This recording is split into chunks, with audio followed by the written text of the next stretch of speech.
mendigos, pessoas com deficiência física, moradores de rua, pessoas em situação de risco, nós as encontramos todos os dias pelas ruas da nossa cidade. Se não as encontramos pessoalmente, pelo menos as vemos, nos encontramos com estas pessoas nos noticiários que saem constantemente. Quando eu olho para a carta de Paulo a Filemon, percebo que o Paulo também aborda este problema.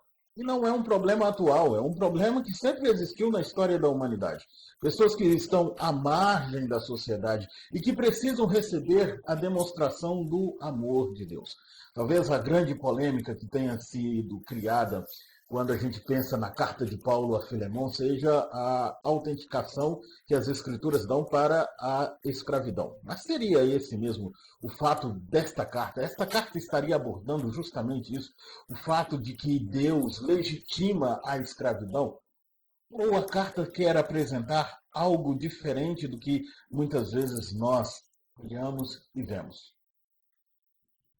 Eu sou o professor Carlos Adenir e quero convidar você a meditar nesta carta de Paulo a Filemon, a última carta de Paulo que nós temos no cânon do Novo Testamento. E essas cartas impressionam justamente porque o apóstolo trata de forma específica nas pastorais com pessoas que são semelhantes a mim e a você, pessoas que têm as suas dificuldades, pessoas que enfrentam problemas e que são problemas reais. E na última carta, na carta de Paulo a Filemon, ele vai abordar um assunto extremamente complexo. E não impor que este homem faça a vontade de Paulo, cumpra a vontade do apóstolo, mas que este homem faça aquilo que é certo, olhando para Jesus Cristo. E essa é uma belíssima carta que ecoa ainda hoje e que é necessária para que nós possamos olhar para Cristo e fazer e viver de forma diferente do mundo.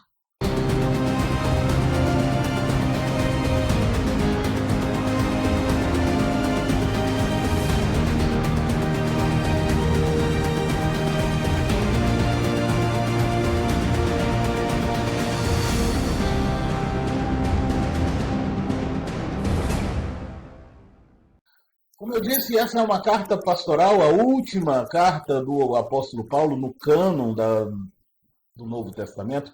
E é uma carta muito pessoal. Os signatários desta carta são Paulo e Timóteo. E é assim que ele começa a carta, dizendo aí no versículo 1, Paulo, prisioneiro de Jesus Cristo, e o irmão Timóteo.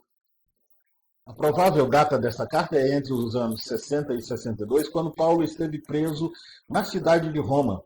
Aquela primeira prisão que Lucas, no seu livro Atos dos Apóstolos, nos informa que Paulo estava em uma casa, e aí então ele pode receber pessoas nessa casa. Ele escreve a Filemon, que é um converso grego que residia na cidade de Colossos, e aonde a igreja se reunia. Lembrando que no primeiro século nós não temos templos para reuniões comunitárias, nós temos pequenos grupos que se reúnem em casas, é uma religião perseguida, então pequenos grupos se reúnem em casas, e Filemon recebia um destes pequenos grupos, e era ele o responsável por ensinar este pequeno grupo, o que torna a carta de Paulo ainda mais especial. Porque o grande desafio dado a Filemon, por parte de Paulo, é que o Filemon possa cumprir aquilo, ou fazer aquilo que ele está ensinando. Uma questão é que Filemon é uma pessoa que tem posses e que tem escravos. E dentre estes escravos, ele tem o Onésimo. Onésimo é um escravo que trouxe um prejuízo para Filemon. E quando a gente lê a carta, a gente imagina que o Onésimo, ou pelo menos a carta deixa entender que o Onésimo roubou de Filemon. E depois de roubar do seu senhor, ele foge. E aí alguns estudiosos vão dizer que ele fugiu para Éfeso, porque ficava mais perto. Outros vão dizer que ele fugiu para Roma. Particularmente, eu acredito que ele tenha fugido para Roma. Afinal de contas, ele tem dinheiro agora e quer ir o mais longe possível do seu senhor. lá em Roma, ele surge das ruas tortuosas e encontra o apóstolo Paulo, onde de quem ele ouve a palavra de Deus e se converte, entrega o seu coração a Jesus. Aí então, Paulo o envia de volta, portando esta carta, a carta a Filemon, o senhor de um escravo fugitivo. Existem várias complexidades nisso tudo. Primeiro, Onésimo é um escravo que deu um prejuízo ao seu senhor e fugiu. Ele está voltando para casa agora por ordem do apóstolo Paulo. E como o Paulo e por que o Paulo faz isso? É necessário que o Onésimo retratasse, reparasse o seu erro. Mas, na carta, o Paulo pede para que o Filemon perdoe o Onésimo. E ele dá algumas razões que são importantes para a gente perceber esse perdão. Só que, para o Filemon, existem algumas implicações. Por exemplo, Filemon tem outros escravos, e se os escravos se rebelarem contra ele, dizendo, olha, não deu problema nenhum para o Onésimo que deu prejuízo para o seu senhor, e voltou e agora está sendo bem recebido, porque o castigo para danos ia de castigo físico até a morte. O Filemon poderia até mesmo matar o Onésimo, mas agora ele recebe o Onésimo de volta. O Paulo pede que ele receba o Onésimo de volta. E os outros escravos? Qual seria a reação destes escravos, então, quanto a Filemon? Como eles iriam reagir? O que eles iriam fazer? O Filemon pode ter pensado nisso, mas o Paulo dá boas razões para que o Filemon perdoe, porque perdoar é um grande desafio. Esta é uma carta fundamental para a gente. Eu quero convidar você, então, a vir aqui para a gente observar e entender um pouco sobre esta carta. A carta de Paulo a Filemon é uma carta que nos desafia à reconciliação. O tempo todo o apóstolo está chamando o Filemon para que ele possa se reconciliar com o Onésimo. Então, qual é a teologia desta carta?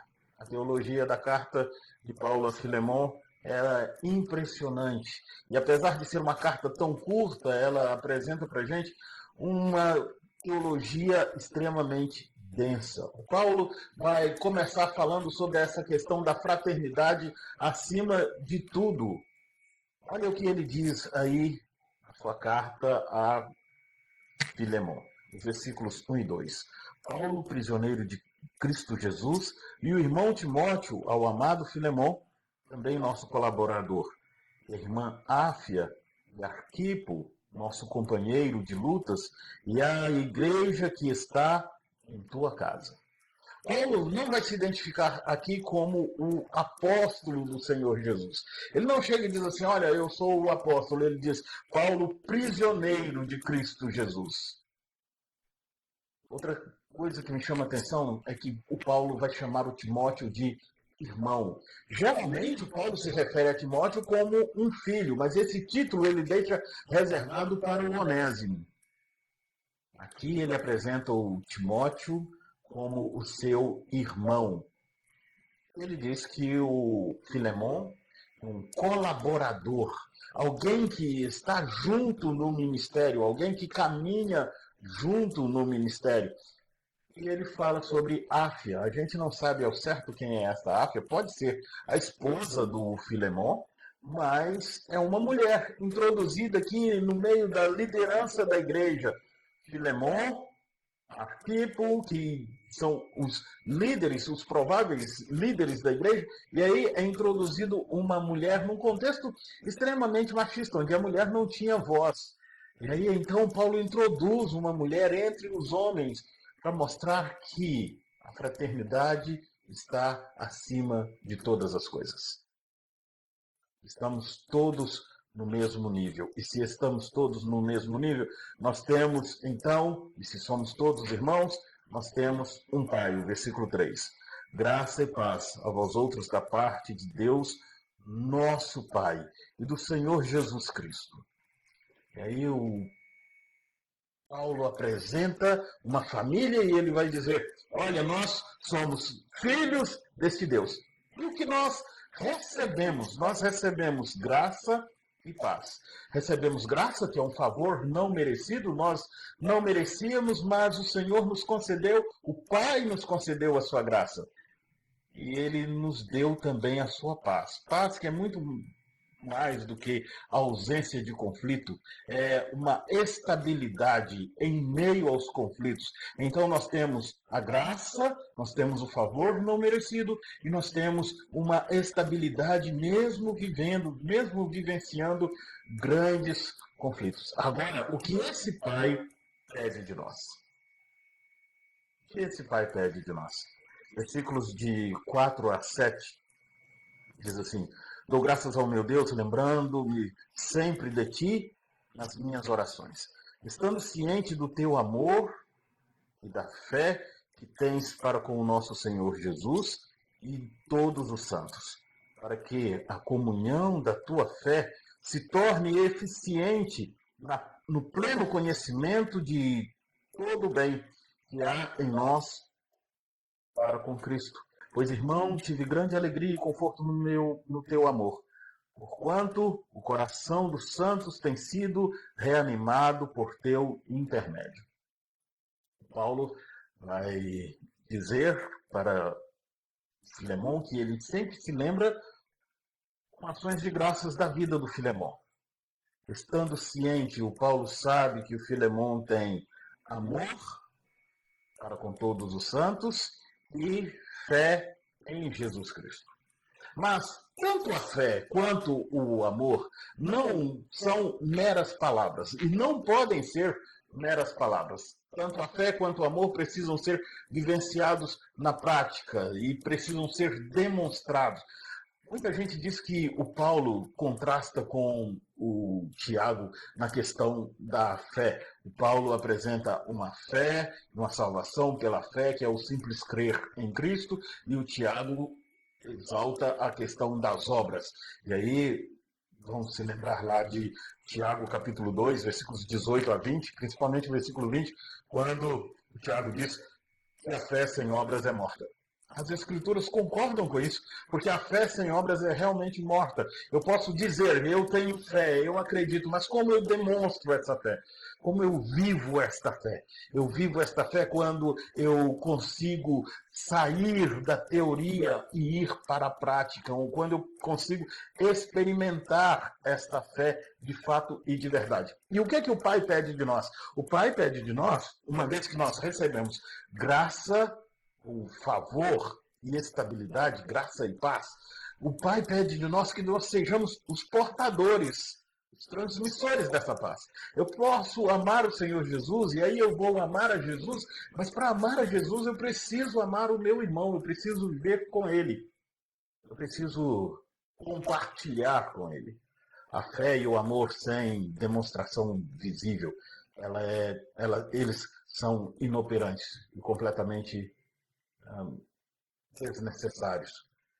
E esse é o quiasmo impressionante que nós encontramos aqui na carta. Quiasmo é a letra Qui do alfabeto, onde a primeira linha concorda com a última, a segunda com a penúltima. E é exatamente o que nós temos aqui, amor e fé, e então nós temos o Senhor Jesus e todos os santos. O amor é para com todos os santos e a fé para com o Senhor Jesus. Como o Filemão vai demonstrar isso? E aí o versículo 6, o Paulo diz que essa fé precisa ser conhecida de todos. E aí a gente vai se lembrar de Jesus lá no Evangelho de João, dizendo: nisto conhecerão que sois meus discípulos, se vos amardes uns aos outros. E quem vai conhecer? O mundo vai conhecer. Aqueles que não conhecem a Jesus vão conhecer que nós somos discípulos deste Jesus quando nós amarmos, quando a nossa fé for verdadeira e ela resultar em algo. E por que deve ser feito isso? Porque ninguém é maior do que os outros. O Paulo vai começar dizendo que ele é prisioneiro, vai chamar todos de irmãos, para mostrar que estamos todos no mesmo nível. Vivemos todos no mesmo lugar estamos todos no mesmo nível. Ninguém é maior do que ninguém. Somos todos irmãos e filhos do Senhor. E agora o Paulo entrega para o Filemon e ele devolve. E muitas vezes a gente fica pensando assim, como ele pode devolver o Filemon, o Onésimo para ser escravo? Mas ele devolve muito mais do que um escravo. As expressões que o Paulo usa é um filho que gerei entre algemas, no versículo 10. E ele diz que ele está enviando o seu próprio coração. O termo grego é entranhas, né? Porque para os orientais, o centro das emoções não é o coração como para a gente, para nós que somos ocidentais, mas são as entranhas.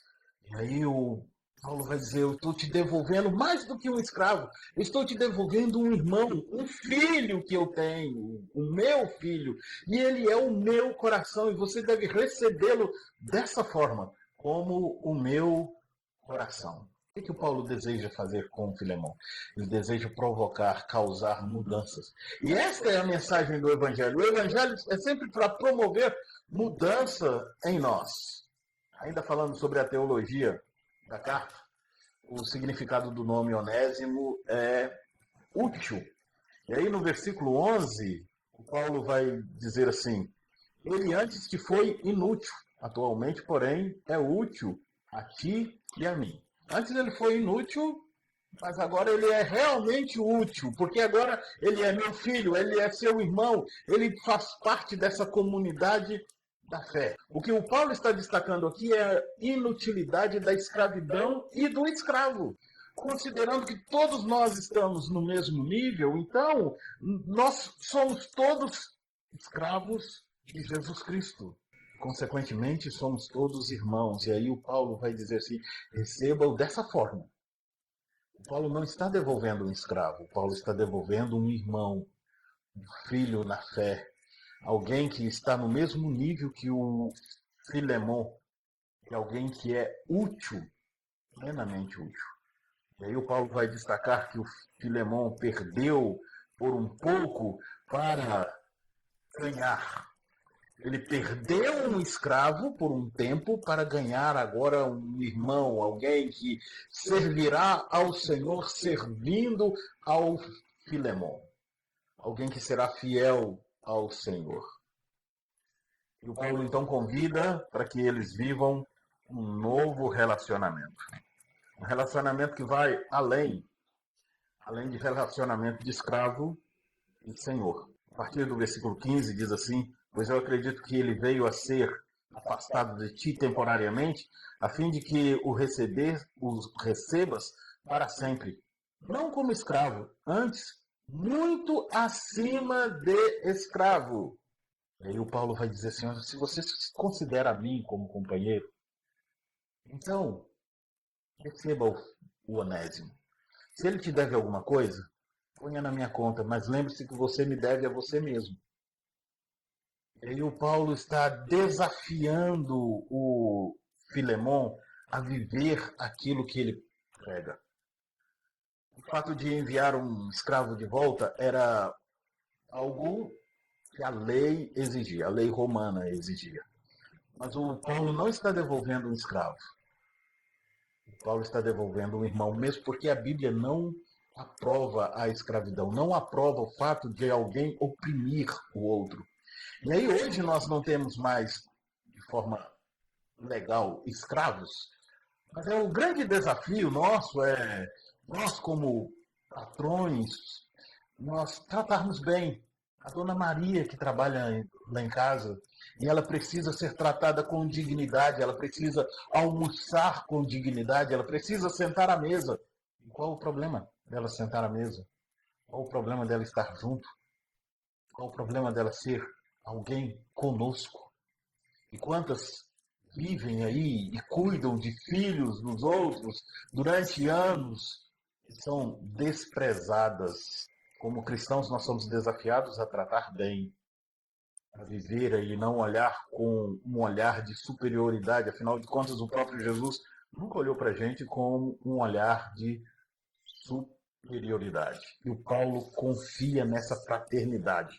Confia que o Filemon irá fazer E aí ele começa o versículo 21 dizendo assim: certo como estou da tua obediência. E o Paulo poderia então impor, mas ele pede. E ele mesmo diz isso nessa carta. Eu poderia até mesmo impor, que você faça.